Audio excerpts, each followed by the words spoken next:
Okay. I'm looking forward to your questions. Yeah. I mean, I'm looking forward to my questions too.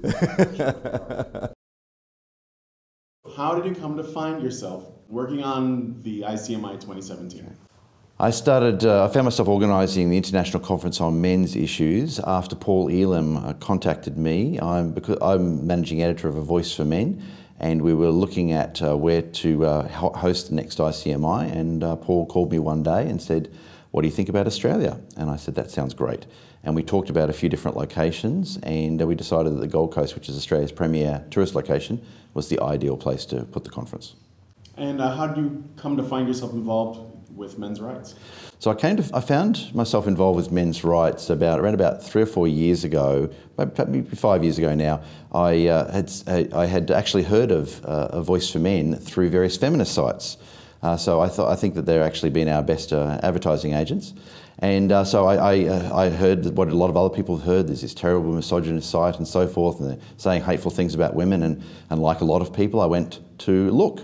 And I found that not only was it not misogynistic, but a lot of what was being said there I thought made a lot of sense. And I kept reading, and I became more and more involved, and eventually became active in the men's rights movement. What kinds of education or access to information did you have back then that it was already putting you on the path? So I was aware of at least some of the issues when I was quite young. I have a recollection actually of when I was 14 actually telling relatives that infant foreskins were actually used in face cream. So I actually knew that. That was roughly 30 years ago. So obviously I knew that at that point. And I think I may have actually heard that on the radio at the time. So the information was floating around, I think, for those who were prepared to listen. And I do know also that by the time I was 20, I was aware that domestic violence was not gendered. I suspect from my worldview, I probably always assumed that both men and women could be violent, because I consider that that's a human foible, and both men and women have human foibles. And so I probably just assumed that was a fairly default position. But I do know that at that point, I was aware that domestic violence was not gendered. And so the information was out there, but it certainly has been well suppressed. Of these cases that you deal with, as an MRA involved with The Voice for Men, what are some of the worst, or is an example of one of the worst that you're aware of? Well, there are many, many very serious cases that we learn about. There's obviously many that are in the public sphere. A Voice for Men is contacted by men that have been victims of domestic violence and intimate partner violence, and sometimes for advice, or sometimes for guidance, or sometimes for a direction towards local legal services and so forth. But in terms of one particular example, there's an Australian gentleman by the name of Simon Lanham, and Simon suffered very serious assault by his wife. Simon's story is in the public domain. He's spoken about his story on Facebook, and he's also actually been interviewed on TV a couple of times. From what I understand from Simon and I have spoken online. But Simon was stabbed in the back by his wife as he was leaving the premises. He collapsed as he was outside the premises, and he's described being in extreme pain at that point. He was lying there, and he was rushed to hospital. And he was, I understand, not expected to live initially, and thanks to emergency surgery and the wonders of modern medicine, Simon's still with us. Mm. Were there any incidents of legal discrimination, like with the police believing him, or maybe the way the press covered it, or his lawyers, anything like that?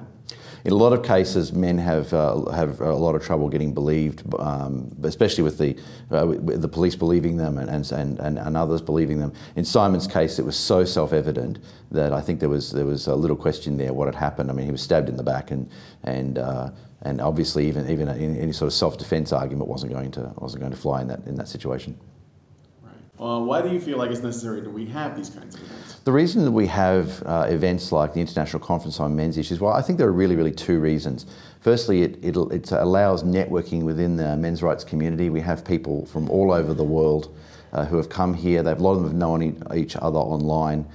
They will meet often for the first time at a conference like this. I often see people meet, they've known each other for years, and they go up and hug.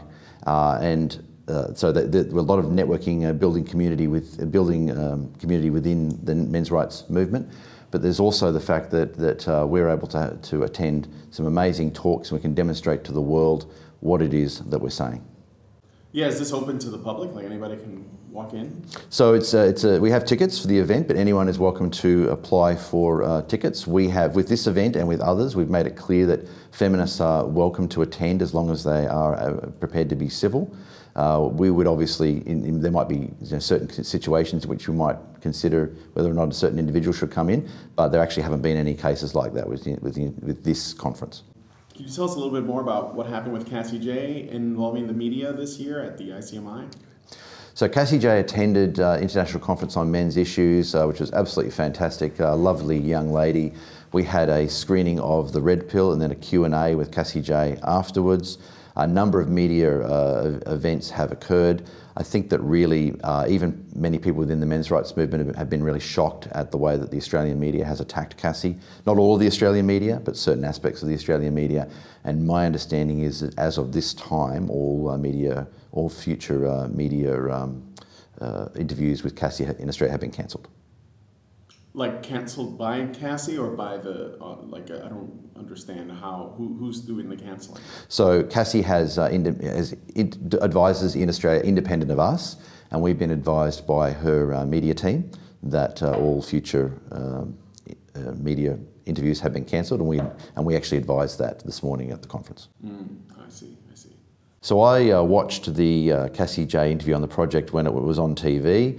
That was a couple of days ago, one evening. I was actually with several MRAs and we were watching from one of the apartments that we were staying in while we were at the conference.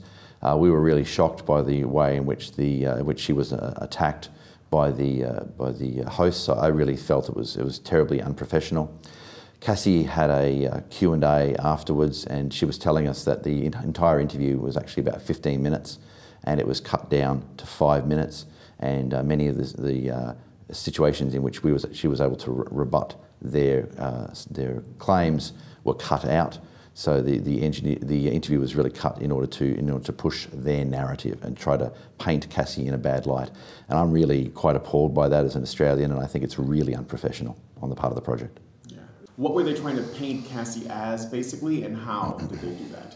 So they were really pushing the narrative that we're all very aware of, that MRAs are misogynistic and so forth. In particular, though, they tried to catch Cassie out by using an Australian example. She's American, and they were using stories that are well known in Australia, but would not normally be known to an American, and they were questioning her. So obviously, automatically, she's then having to deal with a situation she's not familiar with the details of. And indeed even the tone of the questions I felt was very unprofessional. To give you an example, when they asked about a particular case that's well known here in Australia that has to do with a lady by the name of Rosie Batty.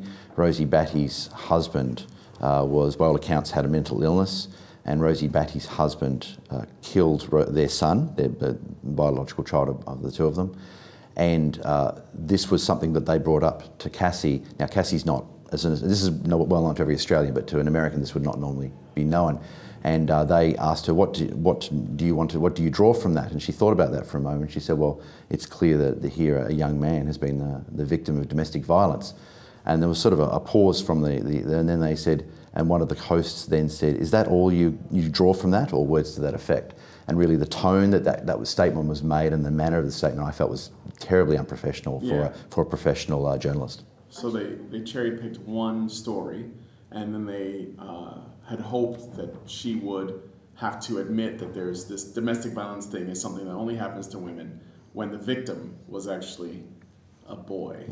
Right. That's right, yeah. In this case, the victim was a boy, and but the narrative that's been pushed in Australia as a result of that story is that domestic violence is something that happens to women. So Rosie Batty is now very much involved with the feminist movement.